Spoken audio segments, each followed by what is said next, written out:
अस्सलाम वालेकुम स्टूडेंट्स, कैसे हैं आप सब। उम्मीद करती हूँ आप सब खैरियत से होंगे। आज का हमारा लेक्चर है about chapter 3 variation heredity and cell division. Previous lecture में हमने पढ़ा था अबाउट ह्यूमन नर्वस सिस्टम, ठीक है, और इसकी एक्सरसाइज पढ़ी थी। अब हमारा आज का चैप्टर है हेरिडिटी एंड सेल डिवीजन। अब यहाँ मेनली हम इस चैप्टर में 3 क्वेश्चंस को डील करें। पहला क्वेश्चन है कि एनिमल एंड प्लांट अपने इन्वायरमेंट को किस तरह अडेप्ट करते हैं। सेकंड क्वेश्चन है कि हम अपने पेरेंट्स के साथ कैसे रिजेम्बलेंस रखते हैं और क्यों रखते हैं, और नए सेल कहाँ से आते हैं। ठीक है, सो स्टार्ट करते हैं आज का चैप्टर। सबसे पहला टॉपिक है हेरिडिटी। हेरिडिटी क्या होती है? हेरिडिटी का मतलब होता है जी मौरूसियत। ठीक है, मौरूसियत कह लें या विरासत कह लें, ठीक है, यानी वो चीज़ें जो हमें अपने पेरेंट्स से मिली हैं वो हमारी हेरिडिटरी मटीरियल्स होते हैं। ठीक है, अब वो कह रहे हैं ड्यूरिंग रिप्रोडक्शन लिविंग ऑर्गेनिज्म जो है वो अपने ऑफस्प्रिंग्स को अपनी कैरेक्टरिस्टिक्स देते हैं। ठीक है, और क्या होता है, दिस इज़ द रीज़न, यही वो रीज़न है कि बेबीज़ जो होते हैं वो अपने पेरेंट्स की तरह दिखते हैं। ठीक है, अब वो कह रहे हैं कि जो plant grown from the seed, जो भी सीड से वो ग्रो होते हैं वो प्लांट उन्हीं के पेरेंट प्लांट की तरह रिजेंबल करते हैं। ठीक है, नेक्स्ट है इन्हीं ट्रांसमिशन ऑफ कैरेक्टरिस्टिक्स को पेरेंट्स से ऑफस्प्रिंग तक वो कहते हैं हम हेरिडिटी। ठीक है, अब जो वो कैरेक्टरिस्टिक्स होती कौन कौन सी है, वो होती है जी eye colour, skin colour, hair colour, free और अटैच्ड ईयर लूप। अब ये फ्री और अटैच्ड ईयर लूप्स क्या होती है? कुछ लोगों के जो कान के नीचे जिन पर हम कहते हैं ना कि हम पियर्सिंग करवा रहे हैं, वो ईयर लूप कान के पीछे वाली साइड पे अटैच्ड होती है। ठीक है, और कुछ की फ्री होती है। ये जो एयर लूप जो बाहर की तरफ निकला होता है ना, उनको भी कहते हैं, वो भी अगर कान साथ जुड़ा है तो वो अटैच्ड होते हैं, अगर ना हो तो वो अटैच नहीं होते। ठीक है, फिर आ जाती है हाइट। हाइट भी हम कहते हैं ना कि अगर पेरेंट्स की हाइट छोटी है तो बच्चों की छोटी रह जाती है, अगर पेरेंट्स की हाइट ज़्यादा है तो बच्चों की भी ज़्यादा होती है। ठीक है, और इंटेलिजेंस। ठीक है, are the example of characteristic that are transmitted from parents to the offspring. अच्छा, ये सिर्फ यही नहीं है, कुछ ऐसी बीमारियां भी हैं जो हेरिडिटी मटेरियल के थ्रू जेनेटिकली ट्रांसफर होती हैं। ठीक है, वो भी हम आगे डिस्कस करेंगे।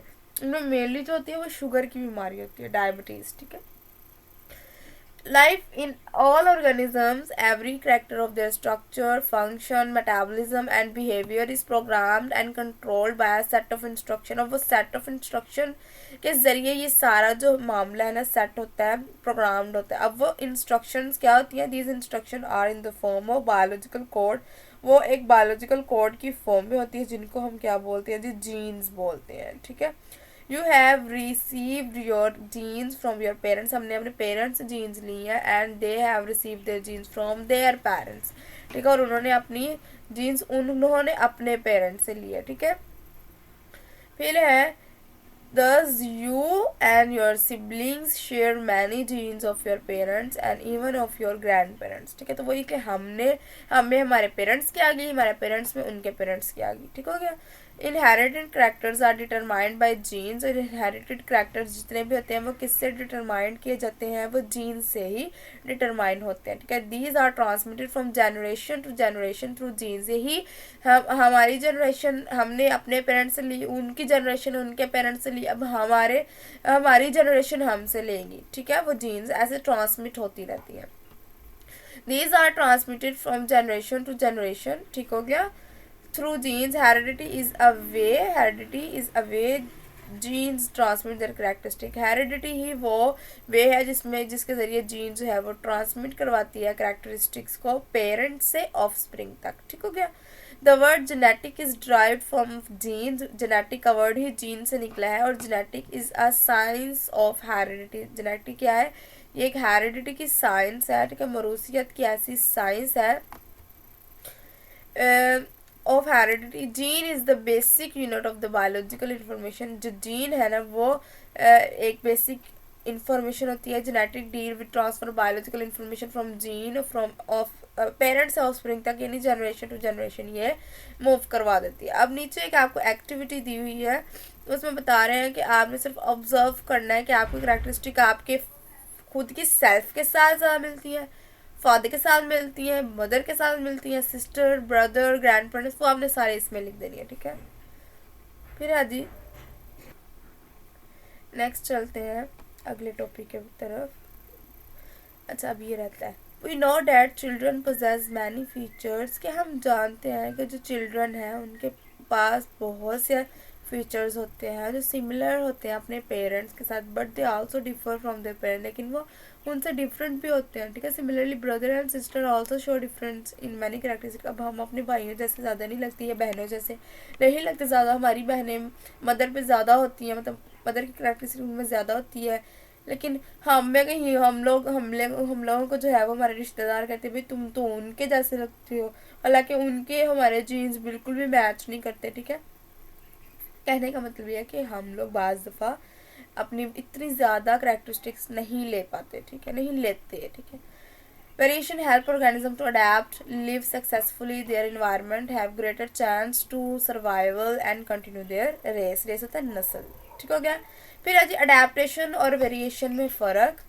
अडेप्टेशन और वेरिएशन, अच्छा वेरिएशन क्या थी, as you already know that the difference shown by the individual of one kind of organism one species are called variation, वो वेरिएशन होती है, ठीक है। वही अभी हमने ऊपर जो पढ़ा कि हमारे सिबलिंग के साथ अगर मैथ्स में नहीं हो रहा कुछ तो वो वेरिएशन है हमारी, ठीक है। There are two type of variation on the basis of their cause. The variation arises due to change in gene, वो तो genetic variation, ठीक है।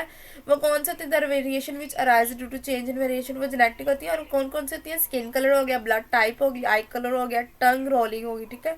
अब such variation are passed from parent to offspring. The primary source of genetic variation is mutation, वो mutation के जरिए होती है। mutation क्या होता है, is a change in gene material, genetic material में जो change होता है वो mutation होता है। the variation which are caused by environmental influence are called environmental variation, ठीक है। जो इन्वायरमेंट के इन्फ्लुएंसेस यानी कि लैंग्वेज हो गया, स्कार हो गया, स्किन पर, ठीक है। Such variation are not transfer to offspring. Some genetic variation also have a lot of environmental influence, यानी वेट और हाइट भी हो सकता है इन्वायरमेंटल वेरिएशन में, ठीक हो गया। फिर अडेप्टेशन आ जाती है। अडेप्टेशन क्या होती है, अडेप्टेशन इज अ फिजिकल और behaviour characteristic of an organism of an organism. So basically adaptation होती ही है कि हम जो भी बिहेवियर वाइज या जो भी कैरेक्टरिस्टिक हम अडेप्ट करते हैं इन्वायरमेंट को देखते हुए। फॉर एग्जांपल अब देखिए जो कैमल है वो रहता है जी सहरा में रहता है, ठीक है। अब उन्होंने क्या अडेप्टेशन करनी होती है कि वो जो है वो अपने अंदर पानी स्टोर करते हैं और काफ़ी दिन जो है वो पानी नहीं मिलता वहाँ पर, तो वो क्या करते हैं उन्हीं पानी को फिर स्टोर करते हैं। ये उन्होंने अडेप्टेशन की हुई है, ठीक है। तो वो यही कह रहे हैं कि सर्वाइवल के लिए वो इन्वायरमेंट के साथ अडेप्टेशन कर लेते हैं। Living thing are adapted to the habitat they live in, वो उसी तरह का हैबिटेट अपना लेते हैं जहाँ वो रहते हैं, ठीक है। This is because they have special feature, इसी वजह से उनके एक स्पेशल फीचर होते हैं जो उनको सर्वाइव करने में हेल्प करते हैं। अगर हम है ना, हम अगर पानी नहीं पियेंगे 1 दिन 2 दिन तो हम लोग सर्वाइव नहीं कर सकेंगे, ठीक है। लेकिन जो कैमल है वो कर सकता है क्योंकि वो उस माहौल के साथ अडेप्ट कर चुका है, ठीक हो गया। Plants that live in dry areas adapt to them conserve water, वो भी वाटर कंजर्वेशन करते हैं, अपने अंदर स्टोर करते हैं और काफ़ी दिन विदाउट वाटर सर्वाइव करते हैं, ठीक हो गया। उसके बाद है जी आगे एक नेक्स्ट टॉपिक स्टार्ट हो जाएगा। फिर है the body of camel show excellent adaptation of living in the desert, मैंने अभी आपको बताया। They have long eyelashes to keep sand, अब इनकी आई लैशेज भी एक बड़ा रोल प्ले करते हैं कि सैंड के पार्टिकल्स को दूर रखती हैं, ठीक है। एंड वाइड फीट, उनके बड़े बड़े पाँव क्या करते हैं डिस्ट्रीब्यूट करते हैं उनका वेट को evenly on the sand. Their hump can store, उनके जो हम होता है ना कैमल का वो क्या करते हैं स्टोर करता है फैट्स को that used for long time. Plant also show adaptation, the best example cactus plants एक एग्जांपल है जो शो करते हैं सर्वाइव करते हैं डेजर्ट के अंदर। It's stem can store water, इसका जो स्टेम है वो वाटर को स्टोर करता है। The leaves are modified in spines and also thick cuticle on the surface to reduce water loss. It has shallow roots that spread close to the surface of quickly absorbs rainwater, ठीक है। तो वो यही कहने कि ये भी modification करते हैं सर्वाइवल के लिए। तो यहाँ तक आज का हमारा लेक्चर। हमारे चैनल को लाइक करें, सब्सक्राइब करें, शेयर करें। अल्लाह हाफिज़।